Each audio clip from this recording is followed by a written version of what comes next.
자, 다음 두 번째 보시면은 제2장 위장관 질환의 영양관리라고 했잖아요. 그래서 이제 여기서부터 우리가 질환이 들어가기 시작해요. 그래서 1번 보시면은 소화기계 구조와 기능이 나와 있잖아요. 그래서 여기서 나온 것처럼 13페이지, 14페이지에 걸쳐서 생리학적인 내용이 나와 있어요. 그래서 우리 과목이 식사요법 과목이 제가 영양교육 부분하고도 영양판정 부분하고도 겹쳐져 있고 생리학 부분하고도 겹쳐져 있다라고 했잖아요. 그래서 생리적으로 위장에선 어떤 역할을 하는지 그리고 그 역할을 하지 못했을 때 어떤 질환으로 연결되는지를 보는 거거든요. 그러다 보니까 앞쪽에 생리학적인 부분이 나와요. 그래서 여러분이 생리학 수업 시간에 강의 시간에 잘 배우시겠지만은 그러니까 이제 저는 간단하게 이렇게 연결이 된다라는 걸 언급하는 정도예요. 그래도 이쪽 제 수업에서도 잘 들어놓으시면은 마찬가지로 생리학 강의 들을 때도 도움이 되실 거고 문제 푸는데 접해진 부분이 많다 보니까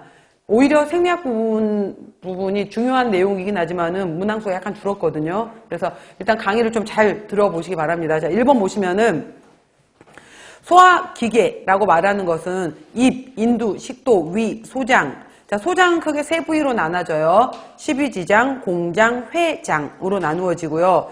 다음 대장으로 이제 음식 찌꺼기들이 내려가요. 맹장, 상행결장, 횡행결장, 하행결장, 애상결장, 직장까지를 대장이라고 해요. 그리고 항문을 통해서 이렇게 연결되어 있는 관들을 소화관이라고 하는 거예요. 소화관. 그 다음 소화액도 만들어내고요. 소화작용을 도와주는 기관으로 우리 침샘, 타액선도 있고요. 췌장, 간, 담낭 등의 부속 소화기관으로 구성되어 있다라고 해서 소화관의 주요 작용은 쓰세요. 1. 소화 2. 소화액의 분비 3. 소화관의 운동 4. 영양소의 흡수 이렇게 크게 네 가지가 있다 이 말이에요. 소화, 소화액의 분비, 소화관의 운동, 영양소의 흡수가 있는데 자 볼까요? 구강에서 우리가 저작작용을 해서 음식을 씹어요. 씹어서 이제 인두를 지나서 식도로 내보내요. 그래서 여러분들 혹시 그거 아시잖아. 이비인후과. 우리 보통 이비인후과 다녀왔어. 그럼 이빈후과라고 하는데 이비인후과가 아니라 이비인후과란 말이에요. 그러면은 이는 귀고, 비는 코고, 이는 인두를 말하는 거고 후는 성대 이런 목소리를 말하는 거예요. 그래서 이비인후과라고 얘기를 하는 거거든요. 이랬을 때 인두 식도가 이렇게 연결이 돼요. 그 다음에 또 여기 식도 부분으로 같이 연결되는 부분에서 기관지도 같이 연결이 돼요. 그래서 공기는 기관지로 들어가야 되는 거고 음식물은 식도로 들어가는 거예요. 그래서 우리가 이제 식도 얘기를 한다라고 했잖아요. 그래서 잘못 우리가 살에 걸려서 잘못 먹다 보면 콧구멍으로 뭐 튀어나올 때 있잖아. 밥알이 뭐 재채기 심하게 한다든지 이럴 때 다 뒤쪽 안쪽이 연결되어 있어서 그런 거잖아요. 구강 이렇게 다. 그래서 일단 우리가 말하고 싶은 포인트는 구강에서 음식물을 씹어 인두로 보내 식도로 내려와. 그 다음에 이제 위 속에 이렇게 위가 이렇게 이제 있게 되는 거예요. 그래서 평소에 작게 있을 때는 50에서 60리터 정도의 사이즈로 있다가 내가 음식물을 많이 먹어 라고 하게 되면 2리터까지 위가 늘어나게 되는 거예요. 그래서 이제 이렇게 위 모양이 있게 되는 거고 우리 갈비뼈 아래쪽으로 해서 이제 위가 들어가게 돼요. 아래쪽으로. 그래서 위쪽에 해당이 되는 여기에서 내려오는 여기를 우리가 위의 분문이다 라고 하는 거예요. 그리고 위가 이렇게 모양이 있었을 때 위쪽에 해당이 되는 것을 위저부라고 하는 거고요.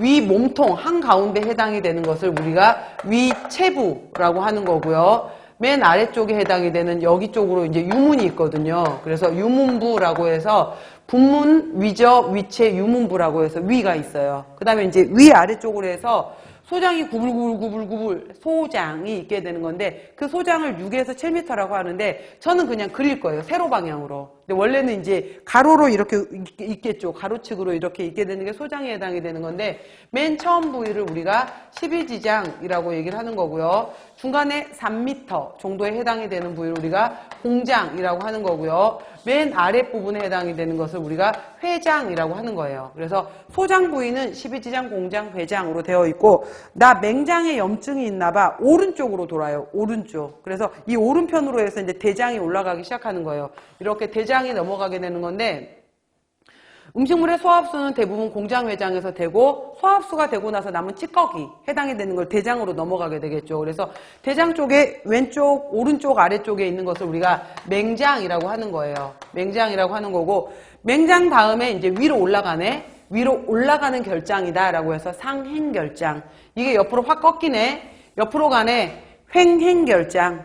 아래로 내려가네. 하행결장. 이게 S자 모양이네. S상결장이라고 하는 거고 아래쪽에 직장 그 다음에 이제 내려와서 이제 항문 이렇게 연결이 되는 거예요. 항문까지 연결이 돼서 우리가 음식물을 먹었을 때 이렇게 구강, 인두, 식도, 위, 소장, 대장, 직장, 항문 이렇게 쭉 넘어가게 되는 거예요. 그래서 이제 이거에 대해서 우리가 배울 거예요. 이러한 여러 가지 기전에 대해서 배울 거고 이게 끝나고 나면은 부속 소화기관으로 해서 여기서 소화흡수된 모든 영양소들이 이제 혈관으로 들어올 거 아니에요. 혈액 속으로 들어오게 되면은 이것들이 어디로 넘어올 것이야 라고 했었을 때 다 간으로 들어올 거란 말이죠. 그래서 간에서의 대사 그 다음에 간에서 또 소화흡수가 될 때 중요한 것 중에 하나가 간에서 만든 담즙이란 말이에요. 담즙을 어디에 저장할래? 탐낭에 저장할 거거든. 그래서 담낭 이야기를 할 거고요.